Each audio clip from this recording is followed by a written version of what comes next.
ওই জাহেলিয়াতের সময় Abdul Muttalib এই কথা বলে না, ও আমেনা, তোমার সন্তান দুনিয়ায় আসলে কে দেখাশোনা করবে, লালন পালন করবে? তুমি চলে যাও মদিনায় বাপের বাড়ি। এমনটা আব্দুল মুত্তালিব বলেন নাই, বরং আল্লাহ তাআলা আব্দুল মুত্তালিবের অন্তরে অনাগত নবীর প্রতি মহব্বত আরো বাড়ায়া দিয়েছে। সে খালি দিন ক্ষণ গুনতেছে, কবে আইব। এবার আমার আপনার নবী দুনিয়ায় আগমন করলেন।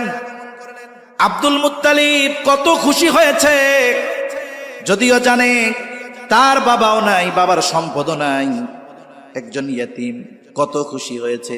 ঐতিহাসিকেরা লিখে আব্দুল মুত্তালিবের 10টা সন্তান ছিল। কয়টা সন্তান? আল্লাহর কাছে দোয়া কইরা 10টা সন্তান নিছে। যখন বারবার স্বপ্নে দেখতেছে জমজম কূপ খননের ইতিহাস, পুনর্খননের কষ্ট হইতেছে খুঁড়তে, তখন তো আর বেকুমেশিন